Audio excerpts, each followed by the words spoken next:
The moment Admiral Morrison sent humanity's defiant response to the Galactic Council, every military base on Earth exploded into action. General Amy Rodriguez stood in the war room beneath the Pentagon, watching as red alert signals flashed across, displays showing every human military installation in the solar system. 30 days, she said to her staff. We have 30 days to prepare for a war against an enemy that has conquered 2,000 worlds. Amy had been planning for this moment since she was a young officer. Project Defiance had consumed her entire career. While the public thought Earth's military was focused on terrorism and regional conflicts, the real enemy had always been out there among the stars. Captain Ben Parker received the alert while inspecting the orbital defense platforms above Earth. These massive stations looked like civilian space docks to any casual observer. In reality, they were armed with railguns that could accelerate projectiles to incredible speeds. Nuclear warheads waited in hidden compartments, ready to be launched at any enemy that dared approach Earth. All crews to battle stations, Ben ordered over the communication system. This is not a drill. We are now at war with alien forces. Prepare all weapon systems for immediate activation. His crews had trained for this moment for years. They moved with practiced efficiency, powering up systems that had been kept on standby. The orbital platforms began to transform. Armor plating slid into position. Weapon barrels extended from hidden ports. In less than an hour, Earth's orbit became a deadly maze of firepower. On Mars, Commander Kate Sullivan walked through the hidden military complex beneath Olympus Base. The civilian colonists above had no idea that their mining operation was actually a massive weapons facility. The same equipment used to extract minerals from the Martian surface could launch asteroids at enemy ships with devastating force. How long until the main gun is ready? Kate asked her chief engineer. 6 hours to full power, the engineer replied. The magnetic acceleration tubes are charging now. We will be able to fire projectiles at near light speed by tomorrow morning. Kate nodded. The Mars gun was humanity's longest-range weapon. It could hit targets anywhere in the solar system with projectiles moving so fast that no known shield technology could stop them. The aliens would learn that humans had turned their entire solar system into a fortress. In the asteroid belt, mining stations began revealing their true purpose. Captain Rick Davis commanded what appeared to be a simple ore processing facility. In reality, it was a mobile weapons platform with enough firepower to destroy a small fleet. Hundreds of similar stations were scattered throughout the belt, each one armed and ready to fight. Begin moving the prepared asteroids into attack positions, Rick ordered his crew. And start loading the nuclear charges. If the aliens want to invade our system, they are going to have to fight through a wall of rock and radiation. The asteroids had been hollowed out and filled with explosives over the past 10 years. Some contained nuclear warheads powerful enough to crack moons. Others were packed with millions of small projectiles that would spread out like deadly clouds. The aliens would face a type of warfare they had never encountered before. Back on Earth, Dr. Sam Hughes worked frantically in his laboratory. The captured alien technology was finally going to be put to use. For 5 years, his team had been reverse engineering the probe devices. Now they understood enough about alien systems to build weapons that could hurt them. The quantum disruptor is ready for testing, Sam told his assistant. If this works, we can shut down their energy shields completely. The device looked simple. A metal box covered with strange symbols copied from alien technology. But inside, it generated fields that could interfere with the quantum effects that powered alien weapons and defenses.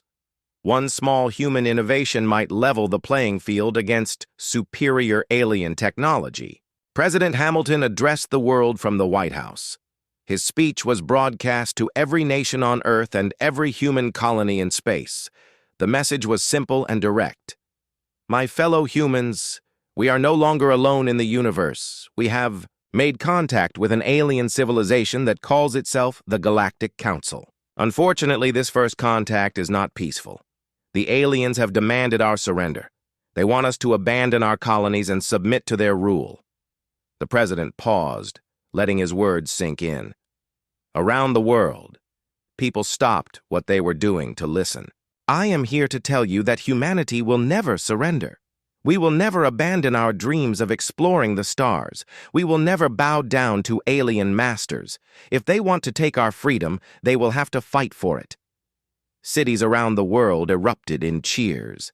Despite the fear of facing an advanced alien enemy, humans rallied to the call for resistance. Recruitment centers were flooded with volunteers. Factories began converting to military production. The entire planet mobilized for war. Director Paul Anderson emerged from the shadows where Project Defiance had operated for 50 years. His organization had built secret military bases throughout the solar system using resources that officially did not exist. Now those bases would be humanity's hidden advantage. Activate all sleeper facilities, Paul ordered from his command center buried deep beneath the Rocky Mountains. Bring the Luna installations online. Wake up the Jupiter base. It is time to show the aliens what humans can do when we are angry. The moon suddenly bristled with weapons as hidden silos opened across its surface. What had appeared to be scientific research stations revealed massive missile batteries. The dark side of the moon, invisible from Earth, was covered with railgun platforms that could fire projectiles across the entire solar system. At Jupiter, a research station studying the planet's moons transformed into a major military base. The gases of Jupiter's atmosphere provided perfect cover for manufacturing facilities that had been producing weapons for decades. Fleets of stealth ships emerged from hidden docks, ready to strike at enemy forces from unexpected directions. Dr. Elena Rodriguez made a breakthrough in her laboratory on Luna. She had been studying the quantum fields that powered alien technology. Her discovery would change everything about the coming war. The aliens use a unified field theory for all. Their technology, she explained to Admiral Morrison over a secure communication link. Their shields, weapons, and engines all operate on the same quantum frequency. If we can disrupt that frequency, we can shut down their entire fleet. Jake Morrison smiled for the first time since receiving the alien ultimatum. How long do you need to build a weapon using this discovery? Give me 20 days, Elena replied. I can have prototype disruptor bombs ready to test. If they work, we can take out alien ships without having to fight through their shields. Across the solar system, humanity prepared for the greatest war in their history. Weapons that had been theoretical concepts became reality. Soldiers trained with equipment designed to fight enemies from other worlds. Engineers worked around the clock to build ships and weapons that could challenge alien technology. The Ghost Fleet expanded rapidly as new stealth ships rolled out of hidden shipyards. These vessels were designed to be invisible to alien sensors while carrying enough firepower to cripple much larger ships. Commander Tony Blake led the training exercises that taught human pilots how to fight against energy weapons and force fields. Remember, Tony told his pilots, the aliens think in terms of energy and shields. They are not prepared for kinetic weapons and physical projectiles. Use that against them. Hit them with things they cannot deflect or absorb. The pilots nodded, understanding their role in the coming battle. They would be humanity's assassins, striking from the darkness to eliminate key alien targets before melting back into space. In hidden facilities around Earth, scientists worked to understand alien psychology. If humans were going to fight a galactic empire, they needed to know how their enemies thought. Dr. Lisa Carter led the effort to decode alien communications and cultural patterns. The Galactic Council has been in power for over 1,000 years, Lisa reported to the military leadership. They are used to species surrendering without a fight. They have forgotten how to deal with real resistance. That gives us an advantage. The aliens expected quick submission or token resistance. They were not prepared for the type of total war that humans could wage. Earth's military leaders planned to use that overconfidence against them. As the 30-day deadline approached, humanity stood ready. The solar system had been transformed into a massive fortress. Every planet, moon, and asteroid could serve as a weapons platform. Millions of soldiers waited for the enemy to arrive. Admiral Morrison stood once again before the great screen in his command center. This time, he was not waiting for an alien message. He was waiting for alien ships to appear at the edge of the solar system.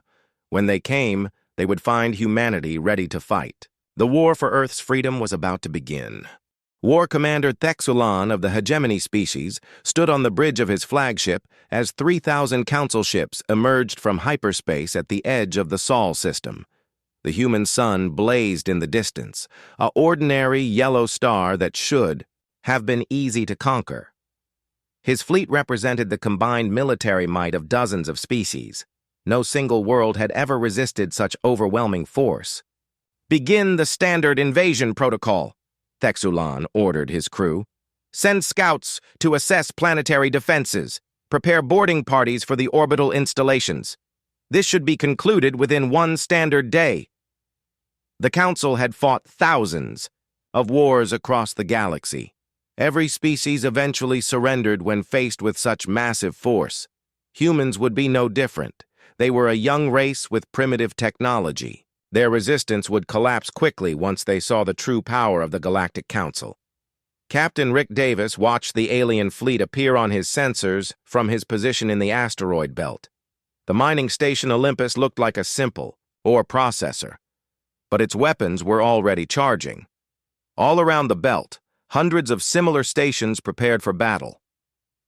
"Contact Admiral Morrison," Rick told his communications officer. "Tell him the guests have arrived. 3,000 ships. Just like the intelligence reports predicted." Rick walked to the weapon control station. The massive railgun built into the asteroid was ready to fire. Nuclear charges waited in launch tubes. His crew of miners had trained for this moment for years. Now they would find out if humans could fight aliens and win. The Council scouts moved into the system, expecting to find frightened primitives hiding behind weak defenses. Instead, they flew into the most sophisticated trap in human history. The asteroid belt erupted with weapons fire. Kinetic.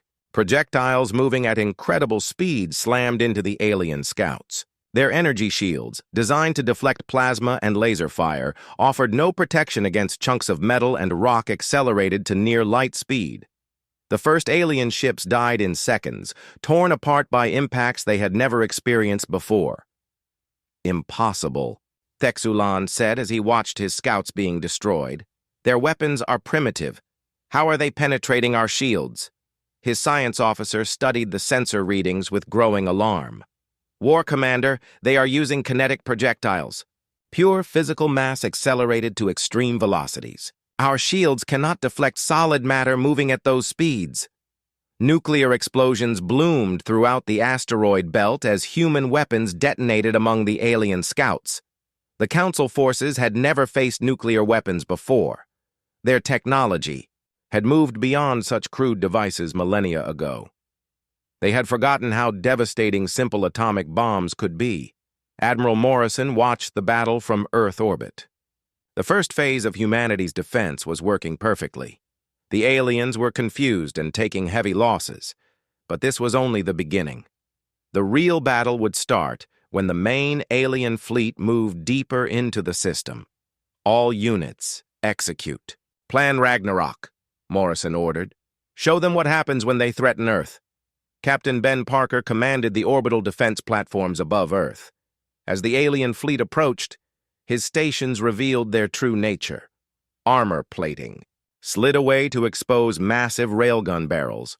Nuclear missile silos opened across the platforms. Earth's orbit became a wall of deadly firepower. The Council fleet moved forward, confident that their superior numbers would overwhelm the human defenses. They had no idea that every piece of space debris in the system had been weaponized. Spent. Rocket stages exploded as the aliens passed, releasing clouds of shrapnel that tore through their formations. Commander Kate Sullivan watched from Mars as the alien fleet entered the inner system. The massive magnetic accelerator built into Olympus base was ready to fire. The projectile in the chamber was a solid tungsten rod the size of a telephone pole. When accelerated to near light speed, it would hit with the force of a nuclear weapon. "Fire," Kate ordered. The Mars gun spoke with a flash of light that could be seen from Earth. The tungsten rod crossed the solar system in minutes, guided by targeting computers that had tracked its target for hours. It struck an alien battleship dead center, punching completely through the vessel and continuing into space. The alien ship broke apart, its hull cracked like an eggshell. War Commander Thexulan felt his flagship shake as human weapons found their mark. Damage reports flooded in from across his fleet. Ships that had never been scratched in 1,000 years of warfare were being torn apart by primitive human weapons. "How many ships have we lost?" he demanded. 217. "Vessels destroyed," his tactical officer reported. 300 more severely damaged. "The humans are using weapons we have never encountered before." The Council forces tried to respond with their energy weapons, but the humans had studied alien technology for years. They knew exactly how plasma, cannons, and particle beams worked. Human ships scattered before the alien weapons could lock onto them, using the asteroids and debris for cover. Colonel Sarah Mitchell led a squadron of converted mining vessels in a desperate attack on the alien formation. Her ships looked like harmless civilian craft, but they were packed with nuclear warheads and kinetic weapons. The aliens ignored them as non-threats until it was too late. "All ships ramming speed," Sarah ordered over the radio. "Take as many of them with you as possible." Her squadron dove into the heart of the alien fleet. Nuclear explosions rippled through the Council formations as the human ships detonated their warheads at close range. Energy shields that could deflect distant plasma fire collapsed under the intense radiation of nuclear blasts detonated inside the defensive perimeter. The battle raged for hours. Human forces used every dirty trick they could imagine. Asteroids packed with explosives were launched like massive bullets. Nuclear mines disguised as space debris detonated when alien ships approached. Kamikaze attacks by piloted ships carried warheads deep into enemy formations. The aliens found themselves fighting a type of warfare they had never encountered. The Council military was used to civilized battles between energy weapons and defensive shields. They fought wars where casualties were light and surrender was expected when defeat became inevitable. Humans fought like wild animals. They used suicide attacks and booby traps. They targeted wounded ships with overwhelming firepower. They showed no mercy and expected none in return. Every human soldier knew that defeat meant the end of their species. They fought with the desperation of the doomed. Dr. Sam Hughes activated his quantum disruptor device from a hidden base on Luna. The strange weapon sent invisible fields across space, interfering with the quantum effects that powered alien technology. Council ships suddenly found their shields flickering and their weapons losing power. "It works," Sam shouted to his team. "The disruptor is shutting down their systems. All human forces target the ships with failing shields." Human gunners did not need to be told twice. Railgun fire concentrated on alien vessels whose defenses were weakening. Kinetic projectiles that would have bounced off active shields now punched through alien hulls like paper. War Commander Thexulan watched his fleet being destroyed by creatures he had considered barely civilized. In 6 hours of fighting, he had lost over 800 ships. The humans had lost maybe 50 vessels, mostly converted civilian craft that had no business fighting in space battles. "War Commander," his communications officer reported, "we are receiving surrender offers from the human fleet." Thexulan almost laughed. After the beating his forces had taken, the humans were offering to surrender. At least they had some sense left. "Put it on the main screen," he ordered. Admiral Morrison appeared on the display. His face was covered with smoke and sweat from hours of battle. Behind him, human soldiers worked frantically to repair damaged systems. "War Commander Thexulan," Morrison began. "I am Admiral Jake Morrison of Earth Defense Command. I have an offer for you." "I am listening, human," Thexulan replied. "Are you ready to surrender?" Morrison smiled, but it was not a pleasant expression. "No. I am offering you the chance to surrender to us. You have 30 seconds to order your fleet to stand down before we activate our final weapon." Thexulan, felt rage building in his chest. The arrogance of these primitives was beyond belief. "You dare threaten the Galactic Council? I have 2,000 ships remaining. You cannot possibly defeat us all." 20 seconds, Morrison said calmly. "This is madness," Thexelon said. "You are outnumbered 40 to 1. Your defeat is inevitable." 10 seconds, Morrison replied. "I will not surrender to inferior beings," Thexelon declared. Morrison nodded as if he had expected that answer. "Then learn what happens when you threaten humanity." The transmission ended. For a moment, nothing happened. Then space around the Council fleet began to glow. Every piece of debris, every asteroid, every grain of dust that had been floating in the system suddenly revealed hidden devices. The entire solar system had been turned into one massive weapon. Directed energy beams lanced out from 1,000,000 hidden sources. Nuclear explosions bloomed throughout the Council formation. Kinetic projectiles fired from concealed platforms struck alien ships from every direction. The humans had not just prepared defenses. They had turned their entire star system into a death trap. War Commander Thexelon watched in horror as his fleet was torn apart. This was not warfare as the Council understood it. This was Ex-Admiral Morrison stood before the assembled leaders of Earth's military forces. The first battle had been won, but intelligence reports showed the Galactic Council mobilizing massive reinforcements.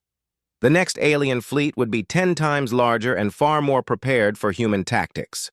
"We cannot sit here and wait for them to return," Morrison told the group. "If we fight defensively, they will eventually overwhelm us through sheer numbers. We need to take the fight to them." General Rodriguez nodded in agreement. Operation Ragnarok is ready to launch. We hit their supply lines and support bases before they can organize another invasion. The plan was audacious beyond belief. Instead of defending Earth, humanity would launch attacks against alien installations throughout the galaxy.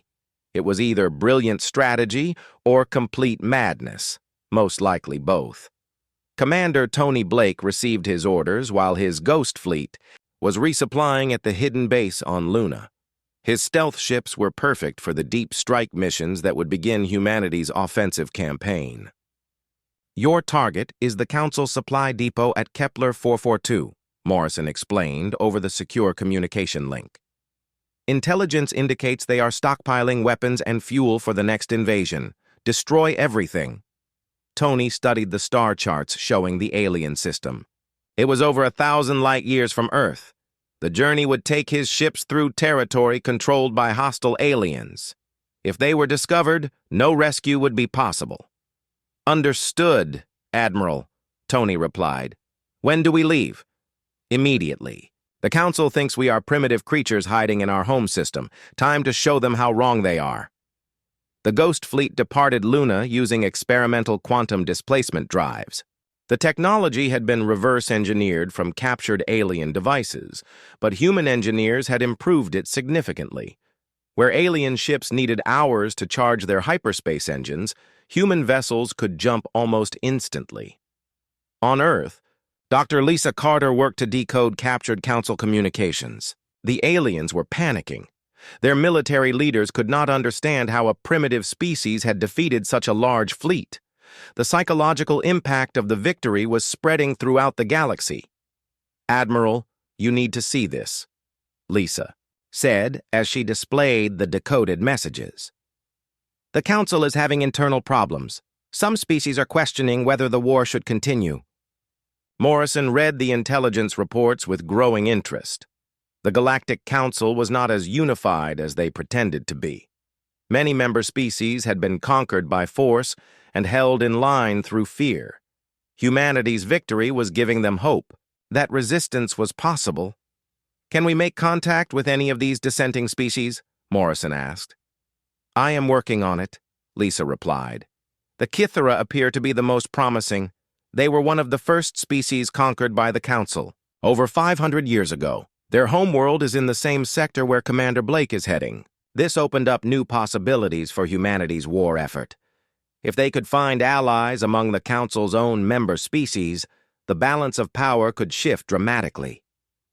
Captain Helen Brooks commanded the experimental warship Ragnarok as it prepared for its first combat mission. The ship was built using a combination of human engineering and captured alien technology. It was faster and more heavily armed than anything in the human fleet. "All systems are green," Helen reported to Admiral Morrison. "The quantum displacement drive is ready. We can be at the target system in 6 hours." The Ragnarok was humanity's answer to alien battleships. While not as large as Council vessels, it was designed to punch far above its weight class. Nuclear torpedoes and kinetic railguns gave it the firepower to destroy much larger enemies. Meanwhile, across the galaxy, the Council leadership met in emergency session. The defeat at Sol had shaken them to their core.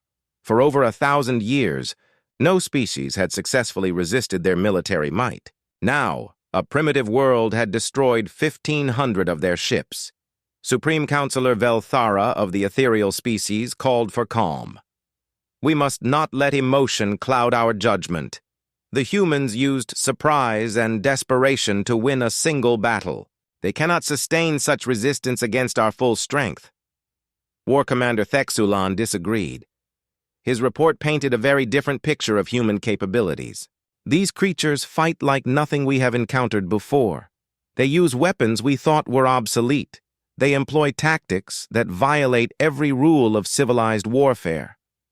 The debate raged for hours. Some council members wanted to negotiate with humanity. Others demanded complete extermination. The moderate faction, led by Velthara, argued for a measured response. The hardliners pushed for deployment of planet-killer weapons. Back in the Sol system, civilian populations continued their evacuation to underground cities. The surface of Earth might be bombed, but humanity would survive in the deep shelters that had been prepared for decades. Mike Palmer, a construction engineer, supervised the final preparations at one of the largest bunker complexes. "How many people can we fit in here?" Mike asked his assistant as they inspected the vast underground chambers.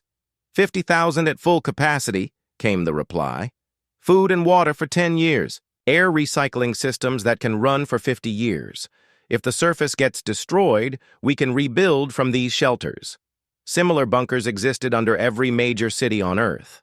The civilian population might not know about Project Defiance, but they were protected by it. Humanity would survive even if the worst happened. Nancy Wells, a teacher from Denver, helped organize the evacuation procedures for schools and hospitals. The children had to be protected above all else. They represented humanity's future among the stars. "Remember," Nancy told her fellow teachers, "we do not tell the children we are at war. As far as they know, this is just a safety drill. We keep them calm and safe until this is over."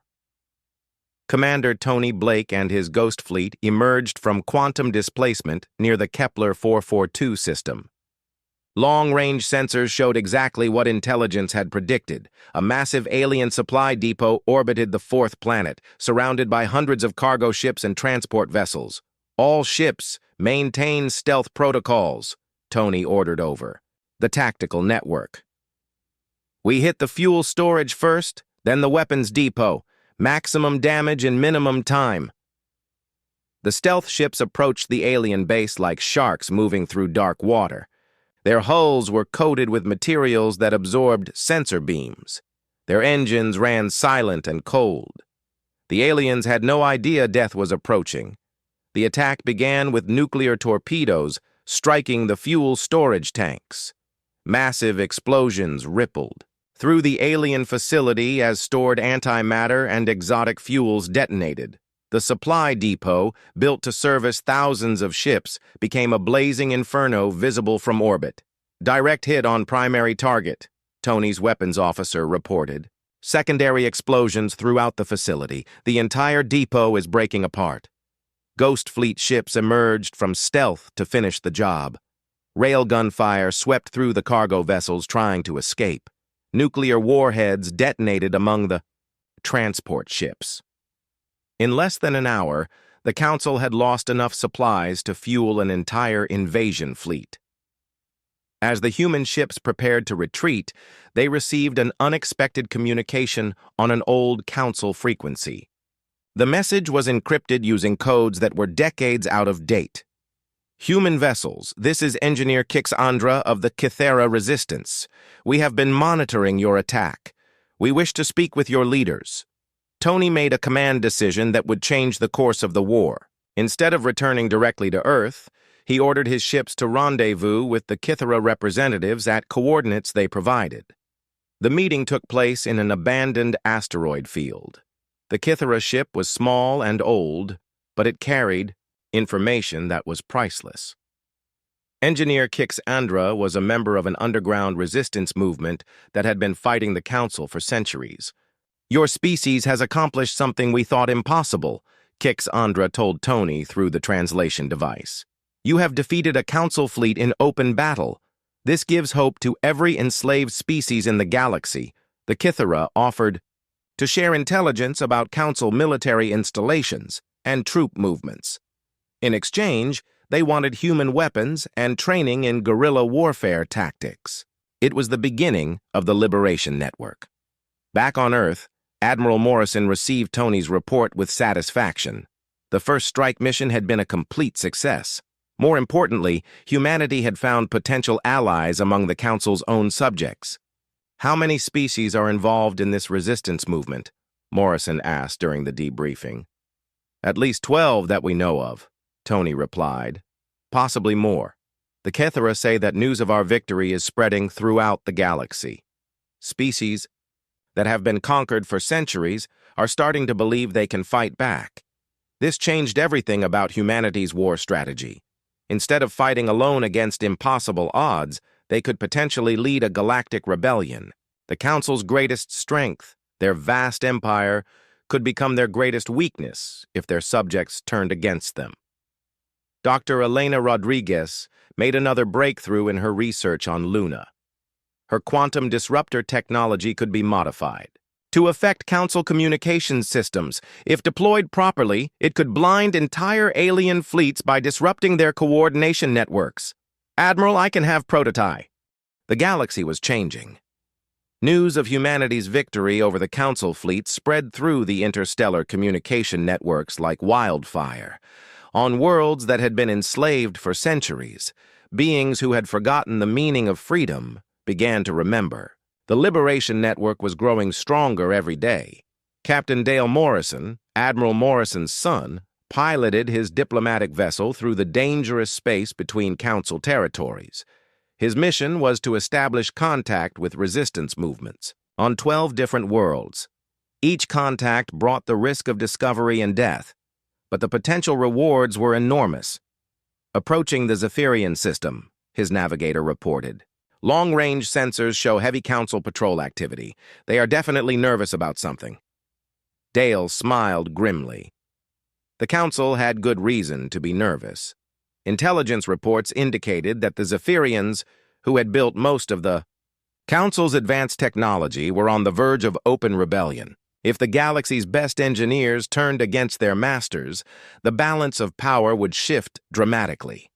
The Zephyrian homeworld appeared on the main screen as Dale's ship dropped out of quantum displacement. The planet was covered with massive industrial complexes that produced ships and weapons for the Council fleet. But hidden among those factories were resistance cells that had been sabotaging production for months. This is Captain Dale Morrison of the Earth Liberation Fleet. He broadcast on the encrypted frequency provided by Kythera contacts. I am here to meet with Engineer Kixandra and discuss mutual cooperation. The response came within minutes. Human Captain, this is Kixandra. Proceed to coordinates we are transmitting. Be aware that Council security forces are hunting for resistance members. Your arrival may have been detected. Dale's ship landed at a mining facility on one of Zephyria's outer moons. The complex appeared abandoned, but sophisticated sensors revealed hidden life signs throughout the underground tunnels.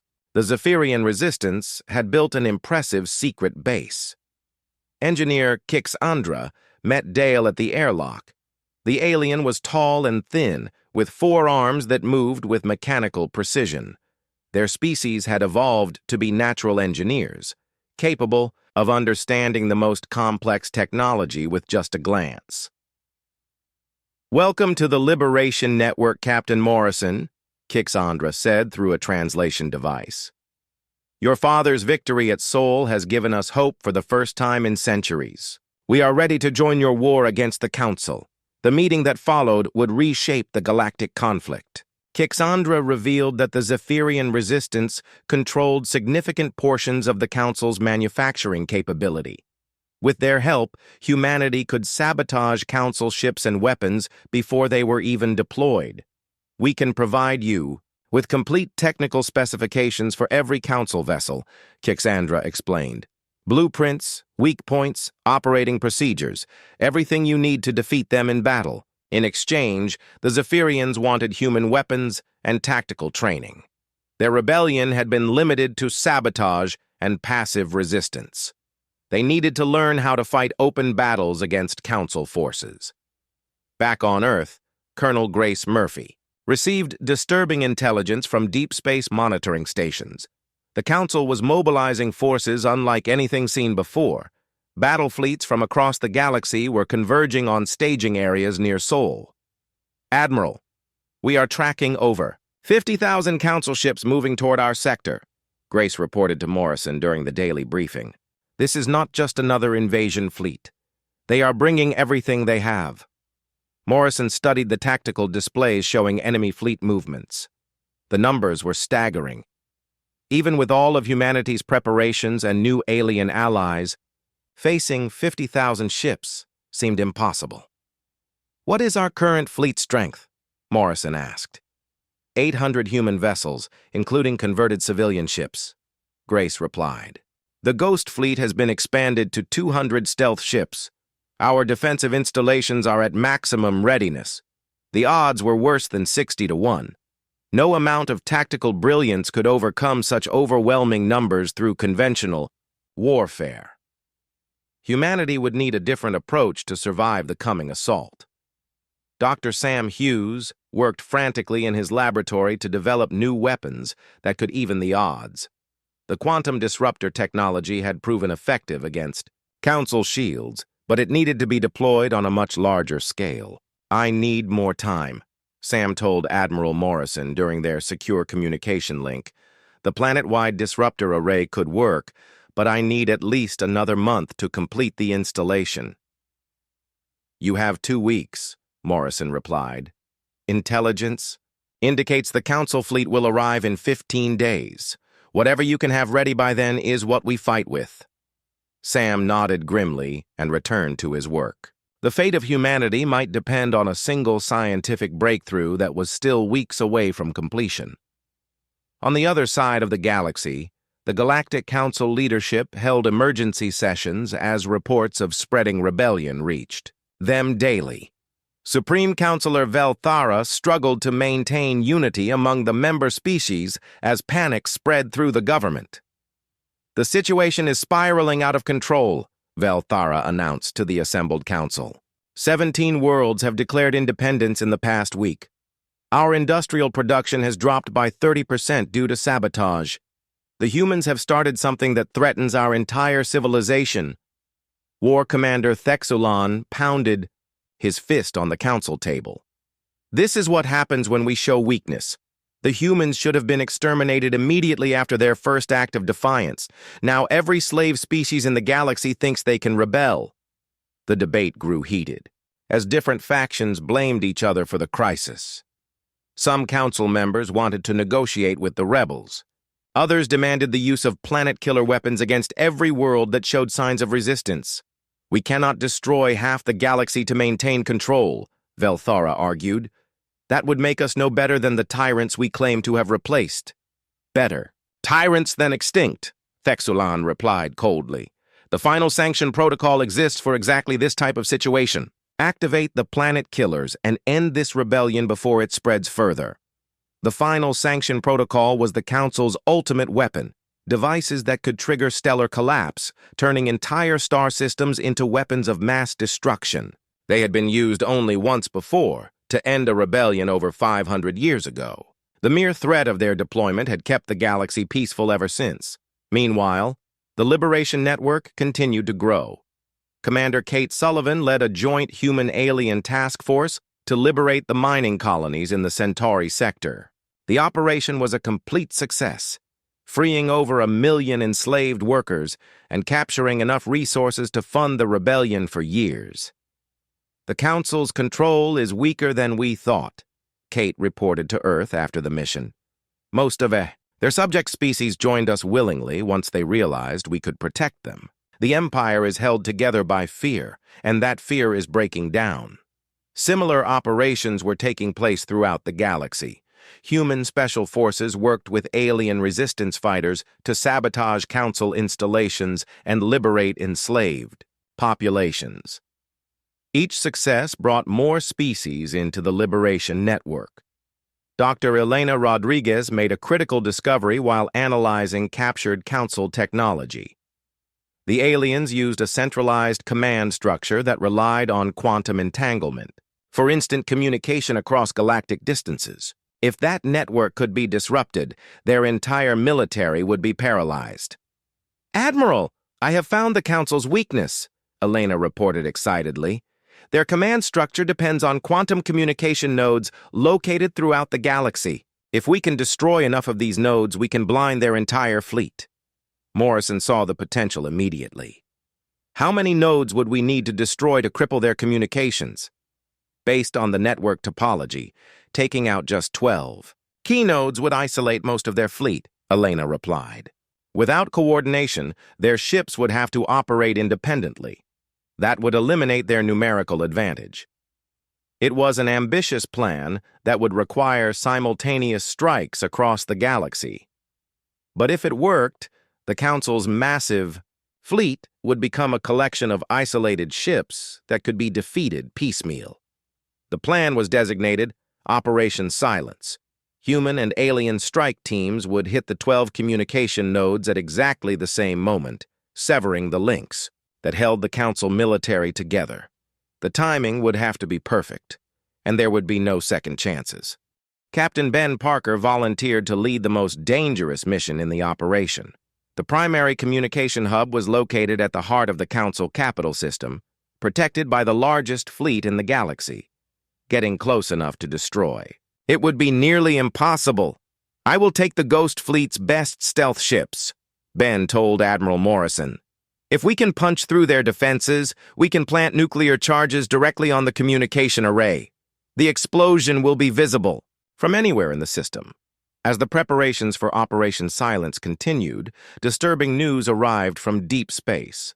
The Council had activated the Final Sanction Protocol. Planet-killer weapons were being deployed to strategic locations throughout the galaxy. Any world that continued to resist would be completely destroyed. "They are getting desperate," Morrison told his staff during the final planning meeting.